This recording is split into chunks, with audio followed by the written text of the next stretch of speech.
Oh, sure. Yes. We have some cups here, though.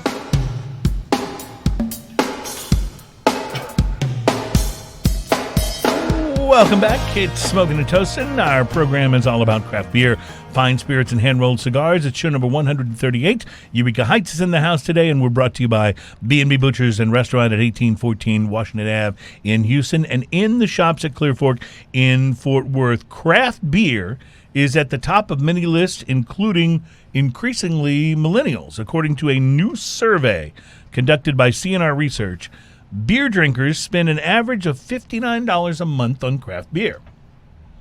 That's it? According to a new survey. Who does? And millennials lead the spending pack due to their obsession with craft beer. Millennials spend an additional $5 per month because more than half said they would prefer having at least one craft beer per week. Now, this is what's wrong with research. I just have to say this. Because it paints this picture of the average millennial who drinks mainstream beer, except once a week they want a craft beer.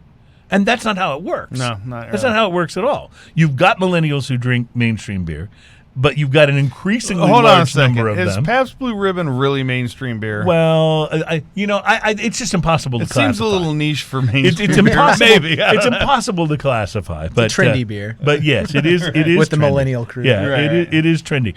But it's not like the PBR drinker is going, okay, I haven't had a craft beer this week. I think I'll get a Eureka Heights. You know what I mean? Like, that's not the way it works.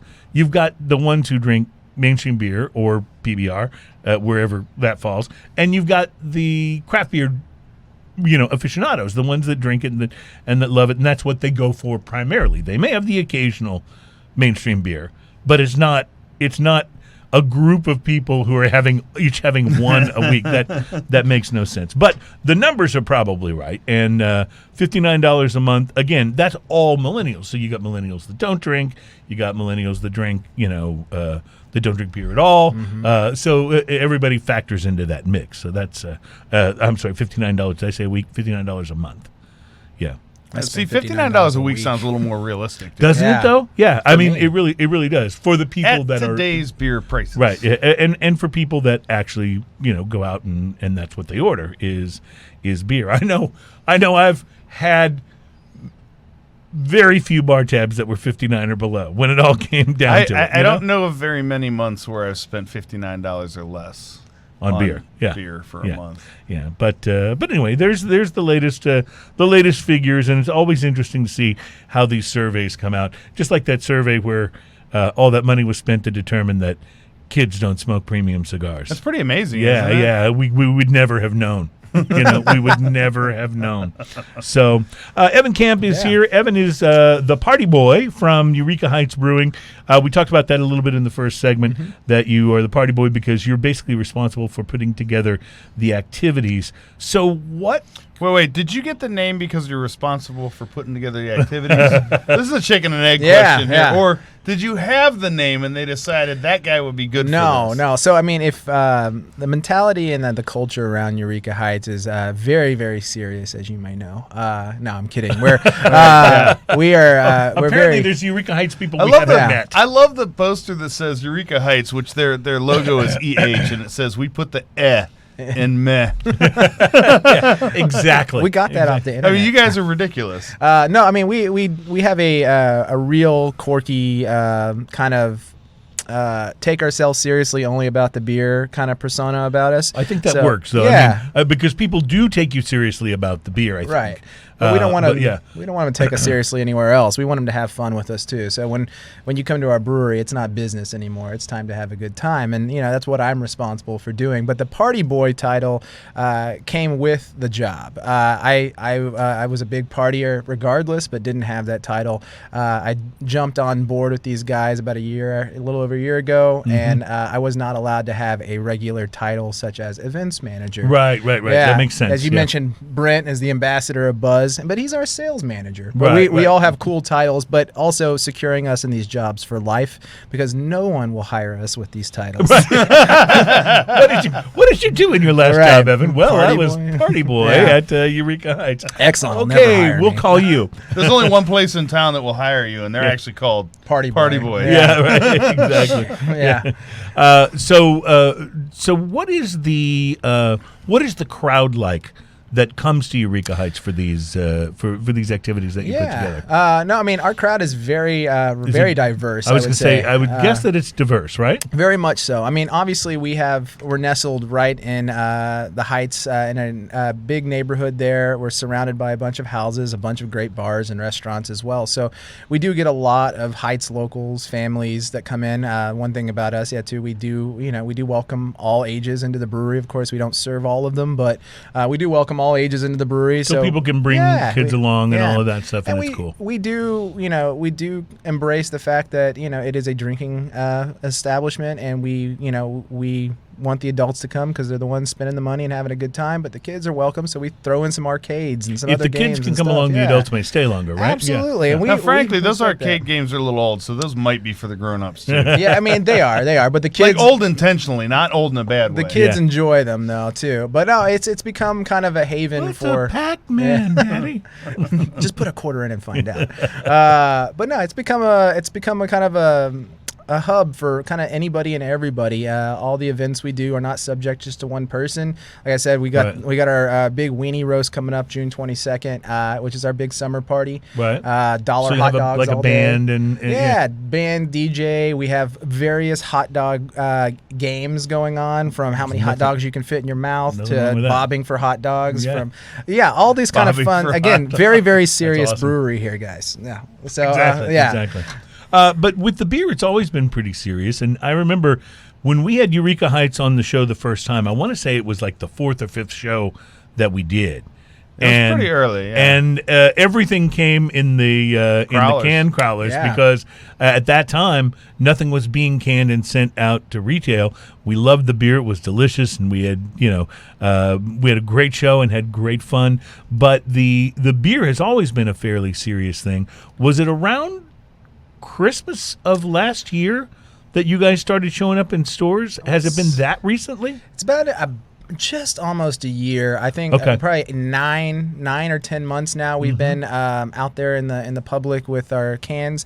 It came out first with Mini Boss and Buckle Bunny in the 12-ounce cans. You can find those now in all major grocery stores and liquor stores across the Houston area. We're still very local to that. We're Very not anywhere else. Houston-centric at this point, yeah. And don't while we do want to grow as a company, we want to do it baby steps, and we want to make sure that we are catering to our local Houstonians first. And maybe as time goes on, things will change, but it's not in the cards for us yet. So we're keeping it very local here. And while it does seem like we are growing, which we very much are, we are keeping our roots and staying right here. Well, in I Houston. remember speaking with Joel right after Thanksgiving of last year. Joel Swift is one of the owners of Eureka Heights, and he mentioned he was so happy he couldn't stop grinning, but you guys had some incredibly high numbers, one of the highest selling SKUs at HEB there in the Heights. Yeah, HEB, for those who are not from the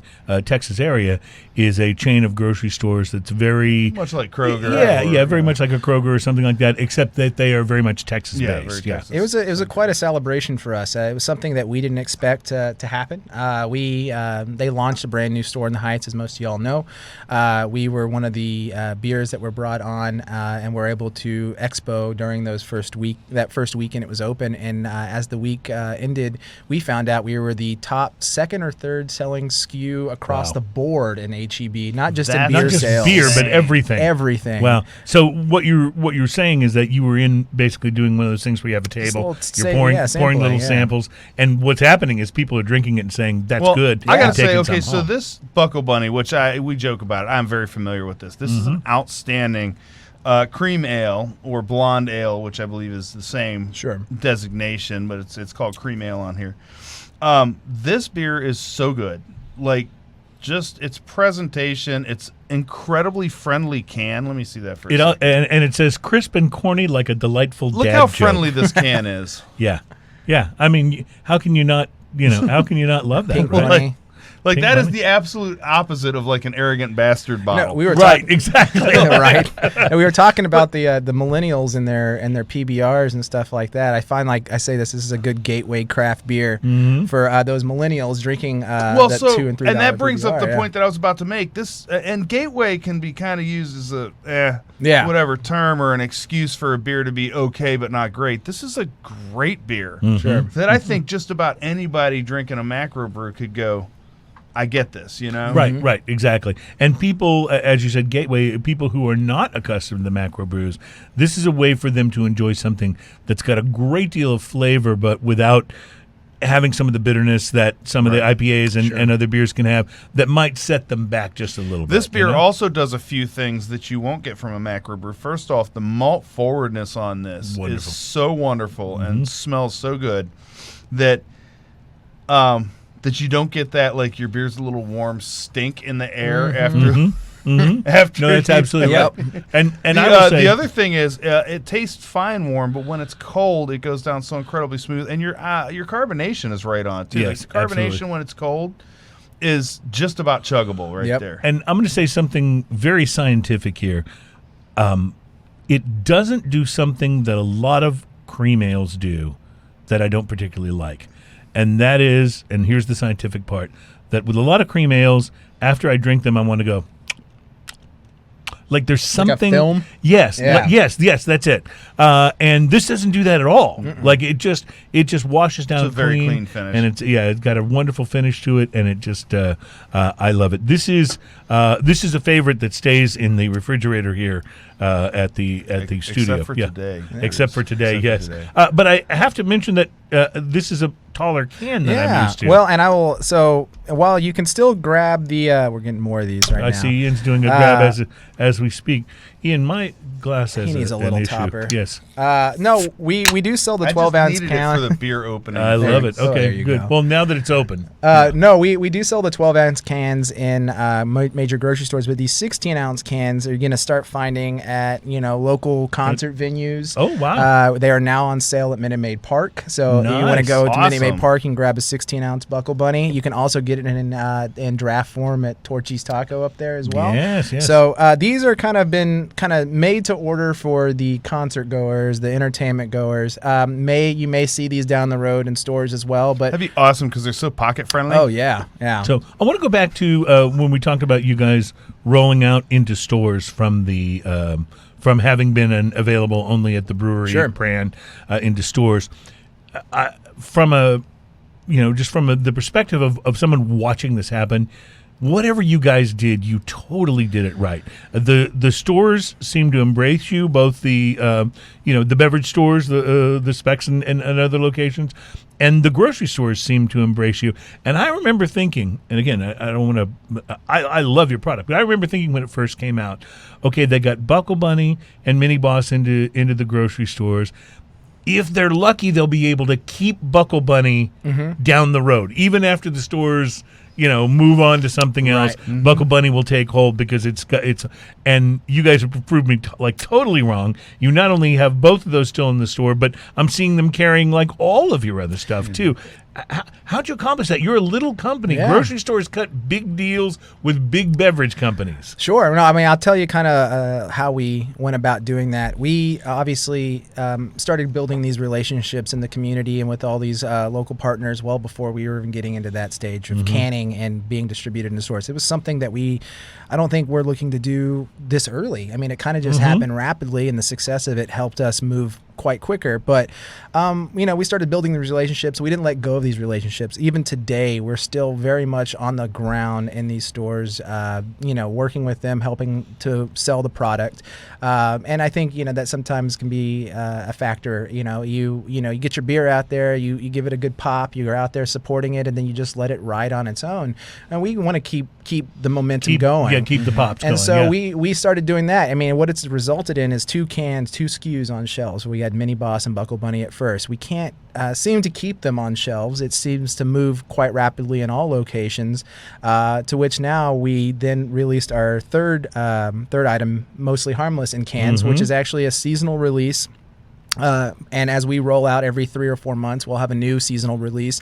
The next one we have coming up is our Mandarina Pils Wow Factor.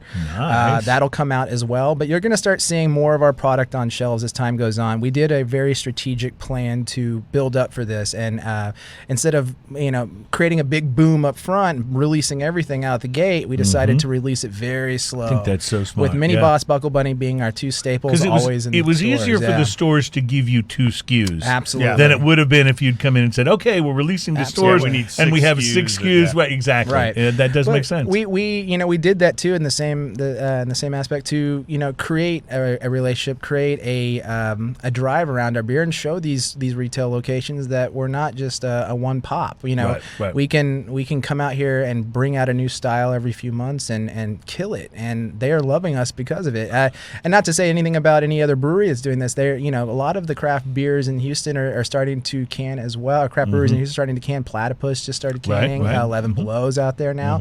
And so they're all doing very well, and we're all out there supporting each other, make sure our cans stay on shelves. And I love that together. In spite of the competition for shelf space and what have you, there does seem to be a bit of a camaraderie among, at least in this area. If you've ever been to one of the stores where you have a couple of the companies at the same time, it's fun to watch. Because they all get along. Oh, yeah, we're drinking each other's beers, sneaking them underneath the table. No, I love that. No, it is. I think even when I joined the industry about a year ago, I came in with the idea that this was all a rat race. We were all trying to get to first, and I was shot down quickly on that. And no, this is a community. It's almost like a community. Yeah. And we are all we do a lot of collaboration events together. We do collaboration beers together. I love that idea very, very much, and I love seeing that happening. So, all right, I want to talk when we come back. We're going to take a quick break. When we come back, I want to talk Mostly Harmless and what may be such a cute illustration that it's cuter than even the bunny. But before we do that, I just wanted to mention your IPA. The Mini Boss. Not only is it a really great beer and instantly became one of my 3 or 4 go-tos for IPA because I love IPA. Yours is right in the zone that I like, which is a little crisper, not like super heavy hops, but got a little of the citrus vibe to it. So you were right in my wheelhouse for taste. Not only that, but it instantly became my favorite can of all time. Because it says all your hopper belong to us, which references the greatest internet meme of all time. And where does I've worked in the corporate world for so much of my career. I could just imagine in most places coming in with the idea, guys, here's what we do. We put this little 8-bit looking character on the can, and we say all your hopper belong to us, and have people looking at you like you need a box to gather your things on the way out. I mean, and yet somehow this actually got to market with you guys, and what that said to me about the culture of Eureka Heights was something that made me an instant fan. Awesome. Yeah, which I think is really good. Just the fact that nobody said, nah, that's too stupid. We can't do that.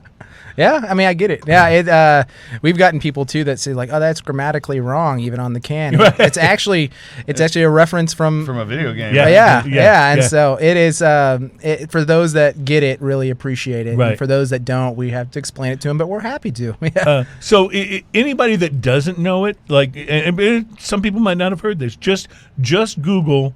All your baser belong to us. Yes. And there'll be videos that you can look up. And songs. And songs. And there's all kinds of stuff. And so you'll know what it's all about. So anyway, great beer, great packaging, and then you came out with Mostly Harmless, which is a whole other story. So we'll get to that in just a couple of moments. Plus, we still have it, folks. The 7 Rules of Cigar Lounge Etiquette will come right back. It's Smoking and Toasting.